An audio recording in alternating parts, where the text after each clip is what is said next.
سب سے پہلے تو یہ بات یاد رکھ لیں کہ ہمارا جو نبی پاک علیہ السلام کے ساتھ تعلق ہے نا، وہ بڑا حساس ہے۔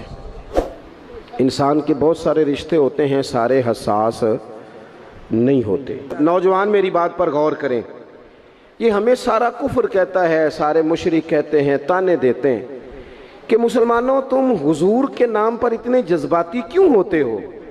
تو ہم انہیں بتاتے ہیں کہ رشتے سارے ہی ہیں، پر ہمارا نبی پاک سے جذباتی رشتہ ہے، اور اس رشتے کی حساسیت قرآن پاک نے ان لفظوں میں بیان کی کہ النبی اولی بالمؤمنین من انفسہم۔ فرمایا یہ جو نبی ہے نا، یہ مومنوں کے ان کی جانوں سے بھی زیادہ قریب ہے، یہ زیادہ قربت ہے، اس رشتے میں حساسیت ہے۔ اور نبی پاک علیہ السلام کا امت سے تعلق کس طرح کا ہے؟ عزیز علیہ ما عنتم۔ فرمایا مشکل میں تم پڑو تو تکلیف میرے محبوب کو ہوتی ہے۔ یہ کبھی اماں کہتی تھی نا کہ بیٹا کھا لے تو ماں کا بھی پیٹ بھر جاتا ہے، تو لوگ کہتے تھے یہ شاعرانہ بات ہے، یہ لوگ تنقید کرتے تھے یہ کیسے ہو سکتا ہے، کسی کی تکلیف کسی کو ہو۔ لیکن قرآن نے اس مضمون کو کھول دیا، فرمایا ایک رشتہ تمہارا ایسا بھی ہے کہ عزیز علیہ ما عنتم، مشکل میں تم پڑتے ہو، گراں میرے محبوب پہ گزرتا ہے۔ حریص علیکم، فرمایا کریم تو تمہاری بھلائی چاہنے میں جلدی کرتے ہیں۔ وبالمؤمنین رؤوف الرحیم، وہ مومنوں پہ رؤوف بھی ہیں اور رحیم بھی ہیں۔ نوجوانوں غور سے سننا میری بات، آپ کو نا اس مضمون کی درجنوں حدیثیں ملیں گی کتب احادیث میں، درجنوں۔ حضور فرماتے ہیں میرا جی چاہتا تھا، جب کسی کام کو میرا اور آپ کا جی چاہتا ہے تو پھر ہم پرواہ نہیں کرتے، من کی مرضی پوری کرتے ہیں۔ صحیح کہہ رہا ہوں؟ یعنی میرا جی چاہتا ہے تو پھر میں وہ کام چھوڑ جاؤں؟ حضور فرمانے لگے میرا جی چاہتا تھا ہر وضو کے ساتھ مسواک ضروری قرار دے دوں، جی چاہتا تھا، لیکن تمہیں تکلیف ہوگی لہٰذا میں اسے ضروری قرار نہیں دیتا۔ فرمانے لگے میرا جی چاہتا تھا کہ میں دیر سے عشاء کی نماز پڑھاؤں، لیکن اس لیے نہیں پڑھاتا کہ تمہیں تکلیف ہوگی۔ پھر فرمایا میرا جی چاہتا تھا کہ میں اپنی پوری امت پر تہجد کی نماز ضروری قرار دے دوں۔ پھر حضور قرار کیوں نہیں دی؟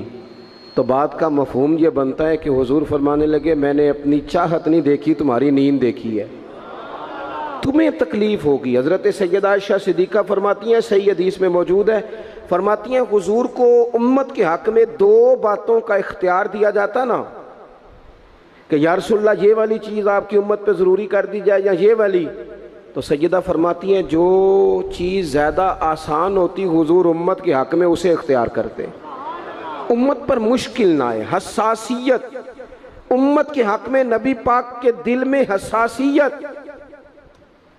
یہاں تک بات آ گئی کہ حضور فرماتے ہیں میں امامت کر رہا ہوتا ہوں، دل کرتا ہے لمبی نماز پڑھاؤں۔ نماز کس کی عبادت ہے؟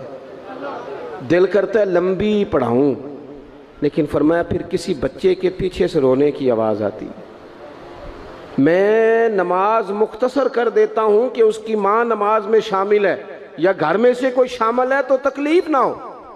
حضور ہر جگہ امت کے حق میں نرمی کرتے، آسانی پیار کرتے۔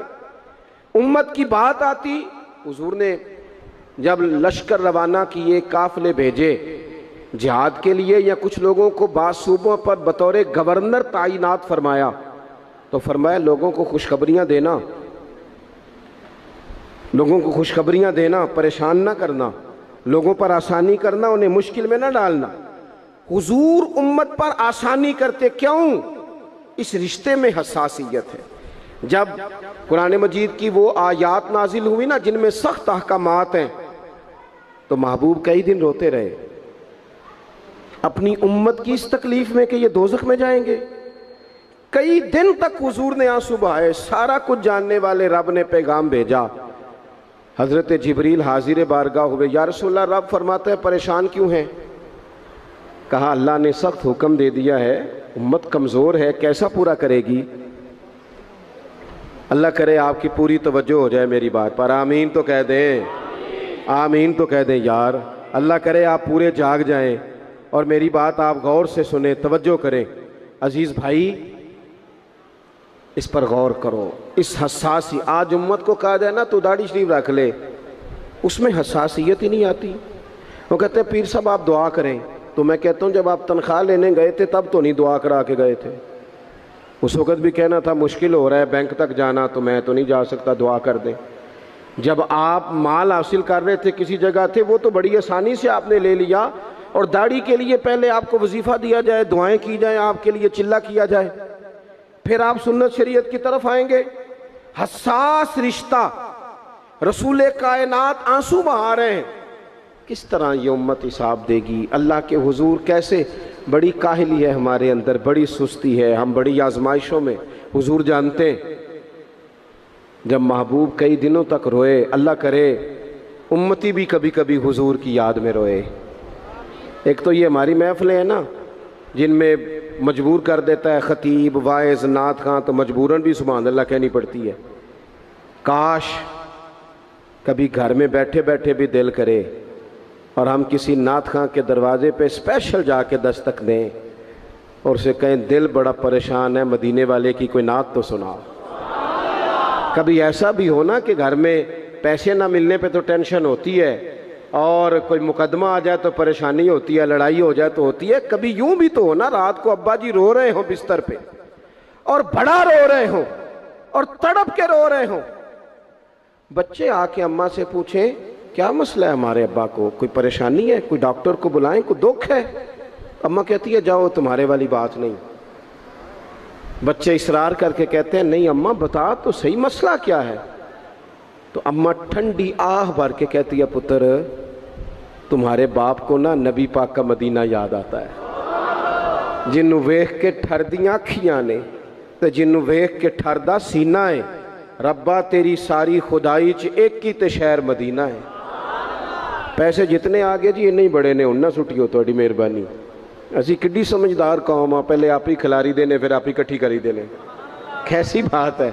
غوث پاک کی محفل میں لوگ بندے گنتے تھے، توبہ کس کس نے کی. ہماری محفلوں میں لوگ نوٹ گنتے ہیں اور اسپیشل بندے رکھے ہوئے نوٹ گننے کے لیے. بس کریں یار، چھوڑ دیں، بڑا ہو گیا یہ کام. ہماری سنیں جی، سنیں جی، اللہ خوش رکھے، اللہ آپ کو خوش رکھے.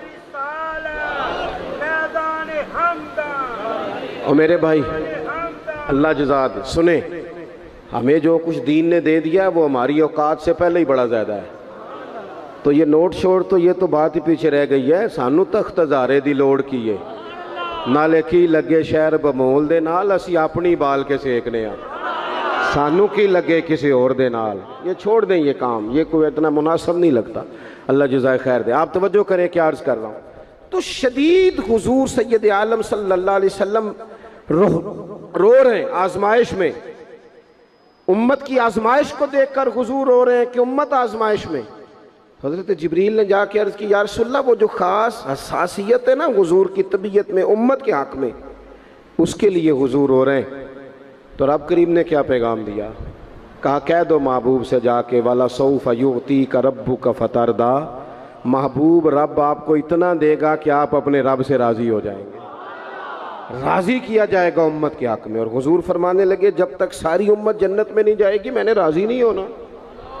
حضور کا یہ رشتہ حساسیت والا ہے. اور چونکہ ہمارے پاس تو اب ہم بعض دفعہ لگتا ہے کہ زیادہ عالم ہو گئے لوگ، تو ہماری دیواروں پر نا، اسکولوں کی دیواروں پر انگریزوں کے قول بھی اب لکھے ہوئے ہیں. تو کئی دفعہ پوچھنے کو دل کرتا ہے انتظامیہ سے کہ حدیثیں ساری یاد ہو گئی ہیں بچوں کو، جو تمہیں اب قولوں کی ضرورت پڑ گئی وہ بھی غیروں کے اقوال تک تم آ گئے ہو. اس قوم کو تم نے حضور کے فرامین سارے سنا لیے. او خدا کے بندو، حضور نے تو اتنا حساس کر کے یہ رشتہ بتایا ہے کہ باریک باریک نقطے بھی سمجھائے. یہ کام نہ کرنا دوزخ میں چلے جاؤ گے، یہ کام کرنا تمہارا فائدہ. ایک ایک بات کھول کے بیان کی. امت کے پاس ٹائم ہی نہیں ہے حدیثیں پڑھنے کا، وقت ہی نہیں ہے. ہمارا تو مزاج بن گیا نقطے سننے سنانے کا. نقطے وہ ہمارا نقیب محفل اسٹیج پہ بھاگ کے ادھر جاتا ہے، پھر بھاگ کے ادھر آ جاتا ہے. وہ کیوں لگا کہتا میں جملہ دین لگا. او خدا کے بندے تو جملہ رہن دیکھا، تو کوئی آیت دے، تو کوئی حدیث پاک پڑھ. اور پھر وہ بعض اوقات میں تو چونکہ کمزور سا بندہ ہوں تو وہ جب 50 کو دفعہ کہتے ہیں نا تیار ہو جو جملہ دین لگا، تو ایسے لگتا ہے جملہ نہیں آئے گا کوئی ایٹم بم بھی آئے گا. بھائی تو دے دے جو تو نے دینا, اتنا پریشان تو کس بات کا ہو گیا. اور پھر سارے کہہ رہے ہیں, جتنے آئے نقیب, نعت خواں, خطیب, سب کہہ رہے ہیں سارا قرآن حضور کی تعریف ہے. تو پھر پڑھنا چاہ رہا ہے تو بھی تو پڑھ کوئی بھی نہیں رہا, کہی جا رہا ہے. اپنی زندگی کے اندر حضور نے جو ہمیں اسباق دیے, جمعے والے دن ٹائم پہ مسجد جایا کرو. مولوی نکمہ بھی ہو نا میری طرح کا, آپ وقت پہ جائیں گے تو وہ جلد تیاری شروع کر دے گا. آپ آخری 10 منٹ جاتے ہیں تو وہ کیا مولانا دیواروں کو تقریر سنائیں. تیاری کریں, حضور کے فرامین سنیں, اور نبی پاک صلی اللہ علیہ وسلم نے جہاں جہاں ہمیں اسباق پڑھائے ہیں وہ اس رشتے کی حساسیت کو دیکھیں. چونکہ حضور نے بڑا حساس رشتہ بنایا امت سے, تو پھر امت کے دل بھی حضور کے حق میں بڑے حساس ہیں. اپنے مزاج کے لحاظ سے نا نرم طبیعت کے آدمی حضرت صدیق اکبر. کچھ لوگ نرم ہوتے ہیں نا بیچارے, جو گیا مان لی, جو گیا مان لی, ان کو لوگ تنگ بھی بڑا کرتے ہیں. یہ بھی میں آپ کو بتا رہا ہوں. وہ جس بندے کا پتہ ہوتا ہے نا کہ جناب اس کے پاس گئے تو یہ اکثر تارے شاٹ بھی رہتی ہیں, تو وہاں ذرا جاتے بھی لوگ تھوڑی احتیاط کرتے ہیں. حضرت ابو بکر صدیق طبعاً نرم طبیعت کے تھے, کشادہ روئی, خندہ پیشانی مزاج کا حصہ تھا. وہ دیر تک صبر کرنے کے عادی تھے. لیکن ایک دن ان کے والد آئے, جناب ابو قحافہ رضی اللہ تعالیٰ عنہ, بعد میں انہوں نے کلمہ پڑھا.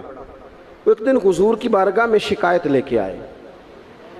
اب کسی اس بندے کی شکایت آ جائے نا جس کی توقع نہ ہو, جس سے توقع نہ ہو. وہ کسی نے کہا تھا نا کہ تجھ سے شکوہ نہیں بے وفائی کا, پر تجھ سے امید بے تحاشا تھی.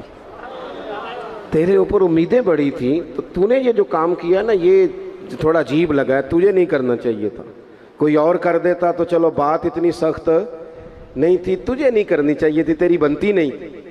حضرت صدیق اکبر طبی طور پر نرم آدمی, لیکن ان کے والد آئے حضور کی بارگاہ میں, اور بزرگ ہیں اور نابینا ہیں اور لاٹھی تھامے ہوئے, اور انہوں نے بڑی عجیب بات کی. کہا یا رسول اللہ حد ہو گئی, آج تو ابو بکر صدیق نے مجھے تھپڑ مارا ہے, تھپڑ مارا ہے. یہ ابھی وہ مسلمان نہیں تھے. شکایت آئی, کریم محبوب علیہ السلام کے گرد جتنے لوگ کھڑے تھے محو حیرت ہو گئے کہ ابو بکر صدیق یہ کام کریں گے. حضور نے فرمایا بلاؤ نا جناب صدیق کو. حاضر بارگاہ ہو گئے, ہاتھ باندھے, نظر جھکائی ہے. حضور نے فرمایا ابو بکر لوگوں کو تو یقین ہی نہیں آ رہا, تم نے تھپڑ مارا باپ کو. خاموش کھڑے, خاموش. کریم نے فرمایا ابو بکر سن رہے ہو میں نے کیا کہا, باپ کو مارا ہے. چپ کھڑے. تیسری دفعہ حضور نے فرمایا بولتے کیوں نہیں. انہوں نے نا گردن اٹھائی, آنسو ٹپ ٹپ داڑھی پہ گر رہے, رو کے عرض کرنے لگے یا رسول اللہ باپ سے کہیں خنجر لے کے میرا گلا کاٹ دے, میں سی نہیں کروں گا, پر اس نے نا آج آپ کے بارے میں بات کی ہے, آپ کی شان اقدس کے بارے میں کچا جملہ بولا ہے, آپ کے بارے میں کمزور بات کی ہے. یا رسول اللہ میں سارا کچھ سہ سکتا ہوں, پر آپ کا اور میرا رشتہ. حضور آپ کی اور میری بات تن تندور تے ہڈیاں بالن, اسی ہاواں نال تپایا, کپ کپ مکیاں پیڑے کیتے, اتوں عشق پلیتھن لایا, تن دا سالن تے من دی ہانڈی, لون صبر دا پایا, غلام فریدہ میں ساری تیری, تینوں وجہ یقین نہیں آیا. فرمانے لگے, عرض کرنے لگے یا رسول اللہ صلی اللہ علیہ وسلم انہوں نے آپ کے بارے میں بات کی ہے, شکر کرے میرے ہاتھ میں تلوار نہیں تھی, ورنہ میں باپ کا سر کاٹ دیتا. اس لیے کہ ہر چیز برداشت ہے, محبوب کی شان کے بارے میں کوئی بات کرے یہ امت کو برداشت نہیں ہوتی. ہم یہ کیسے قبول کریں, کیسے اس بات کو قبول کریں. عزیز بھائی اس رشتے میں حساسیت, آپ دیکھیں صحابہ نا اس حساسیت کو, اور صرف ناموس رسالت کے مسئلے میں نہیں, ہر مسئلے میں وہ حضور کے حق میں حساس تھے. ہمیں ہر مسئلے میں ہی حساس ہونا ہے. توجہ ہے آپ کی میری بات پہ. مجھے آپ کی گرمی کا بڑا سخت احساس ہے, اور جو لوگ بڑی تکلیف میں بیٹھے ہیں یہ بھی مجھے اس بات کا بھی اندازہ ہے. میں کوئی بات لمبی نہیں کرنے والا, بات بڑی جلدی ختم کرنے لگا ہوں. اللہ کے محبوب جمعہ پڑھا رہے تھے,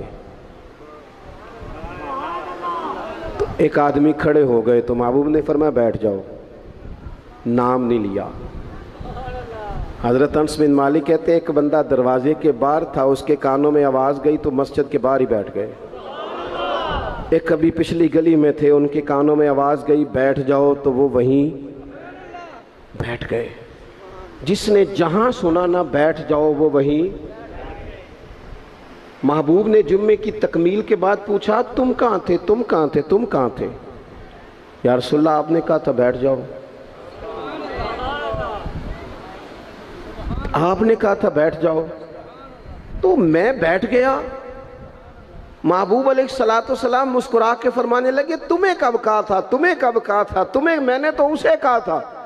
کہا یا رسول اللہ آپ نے نام تو نہیں نہ لیا، سانو تے قید سجن دا گہنا ہے تے وہ جنج رکھے اونج رہنا ہے، اور ہم نے نہ کبھی قطرے پہ غور کیا اور نہ دریا دیکھا، بس جہاں تیری جھلک دیکھی وہیں ڈوب گئے۔